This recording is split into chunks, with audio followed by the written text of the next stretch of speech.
questions on the carbs? Good. All right, you guys got that. Yeah. How many grams of carbohydrates do you eat a day? Okay, since you guys work out a lot, I mean, minimum would be 100 grams. Okay. And I'm sorry, there's no ability to ratio this, Oh, okay, sure. Let's say a slice of bread is 15 grams of carbs. Okay. Yeah, good. Yeah, so that gives you an idea.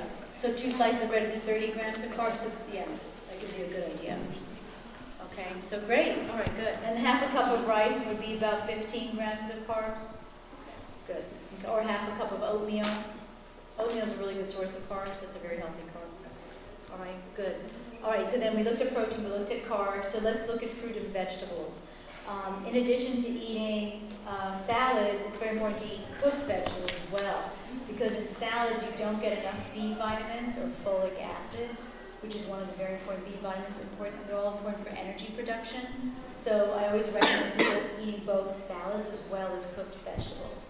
Okay, and then spinach is the one vegetable that should not be eaten raw. It should always be cooked because spinach interferes with calcium and it interferes with iron when you eat it raw in a salad. Oh my God. So always eat it like sauteed with oil and garlic. That's really important. So if that's like as a health example, our only options raw spinach or like iceberg lettuce. Those are the 2 choices you have in a salad bar? Yeah. Okay, wow, that's a tough one. So then I would do a little bit of the spinach into with the iceberg.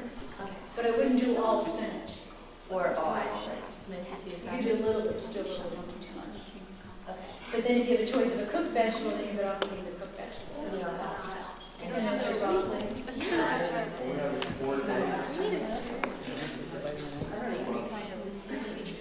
With boiled eggs, there's protein. Oh, they do?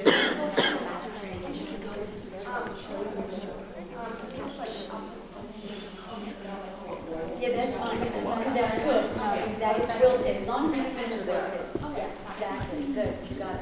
Because this way it doesn't interfere with the calcium or with the iron.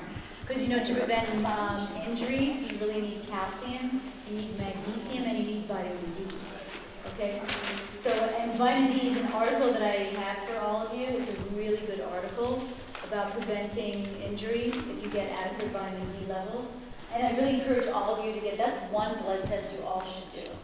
Because when they do your blood test on the vitamin D, you have actually a range of anywhere from 20 to 100. So the ideal is around 60. Okay, and when your vitamin D is around 60, you're much less likely to get injured, and you're much less likely to get sick. So if you have 10 people sneezing or coughing around you, you're not going to pick that up if your vitamin D levels are adequate. So that's your line of defense against infections, so that really helps. And then magnesium is another mineral that prevents muscle cramping. So it's not just potassium, it's also magnesium.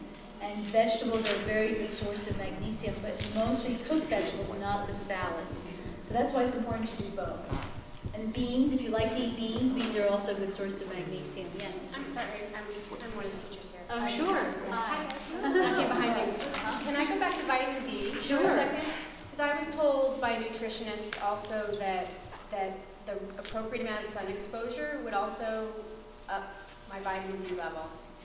That if, I mean, I've been getting my diet, but if I expose not just my face, but some other part of my body to the sun in the morning, or not in the midday sun, but in the morning sun. Right. That's very good. Yes, if you can expose as much of your skin as possible, and you don't wear sunblock. Right, but for 10 minutes, I mean, I have to wear sunblock, and I was told I could do it for 10 minutes. Right, and then okay. my vitamin D level would rise, and then I could put myself. Right. Actually, 10 minutes isn't enough. Yeah. They found you really need to do a minimum of 20, even actually 30 minutes. I get sunburned. Right. At that point. Oh, okay. So that, right. So measuring your vitamin D levels, that's important. Also, if you're wearing sunglasses or any contact lenses, that interferes also with vitamin D production. So that's why it's good to really measure and test, because you really don't know if you're getting enough. But 60 is around the level now, based on the latest research, that we need to maintain, a healthy immune system, healthy muscles, healthy joints. So it really seems to be very, very important. That really helps. Is that in grams or 60 just? 60 is the blood test results, exactly. So how much vitamin D or how many products with vitamin D should I consume a day, or how much much sun. Oh, okay, sure. In the winter, it's very hard to get that vitamin D absorption because we tend to be covered up so much. But food sources, and there's actually a very good chart in the handout. So, for instance, if you're a milk drinker, fortified milk, egg yolk, sardines, if you eat sardines, with the skin, because that's what vitamin D is in the skin of the sardines. Liver, I don't know how many people here eat liver. Okay, so that's what you can see that it's pretty hard to get enough vitamin D for most people. And especially with athletes, and all of you dance and exercise so much, you're using up your vitamin D at a much faster pace than the average person is. And that's another reason why, making sure you have enough vitamin D is really critical. Okay? Taking like a vitamin D supplement, is that like sufficient vitamin D? Again, it may or may not be. That's why you need to get tested. And then once you get tested, you'll know for sure, if you're around 60, because you want to be around 60 on the blood test. So that's the key thing. Oh, I take, like, every once in a while I'll take, like, vitamins, like, once a day, kind of. Multi? Yeah, like, multivitamin. When you're, like, thinking about how much, like, protein or vitamin C or vitamin D, like, that you're eating, should you, like, forget, like, what you're getting from the pill, or should you, like, add it onto that? Okay, good question.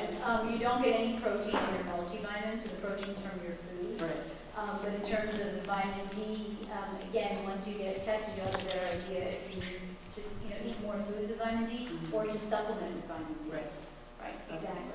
But you definitely don't count the multivitamin. Like, take the multivitamin in a normal, healthy diet. Right. Okay. Exactly. Good. Yes. You mentioned that cooked vegetables are better, but like, for example, at like the dining hall, they have those kind of like shady, like cooked vegetable medley kind of things. Should you just not even go there? Or What's in the medley?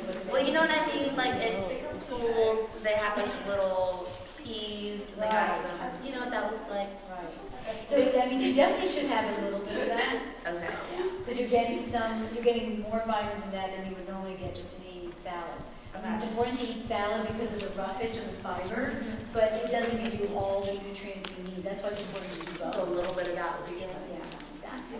That's great. And that's another reason why people do need to take a multivitamin, because of the fact that you're not always getting everything from your food, especially if you don't have that much choice in your food.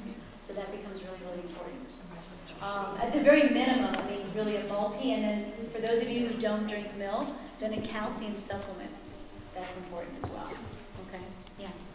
So how do you know what kind of multivitamin to take for people our age? Okay, good question. Usually you just want something that just has enough. They have actually multivitamins now designed for athletes, so it has a little bit more of the B vitamins in there. So something like that is what I would recommend. Okay. Yeah. And if you can get it in a powdered form or a liquid form, the absorption is much greater. Anytime you can avoid taking tablets, you absorb much better either in a liquid form or in a powdered form.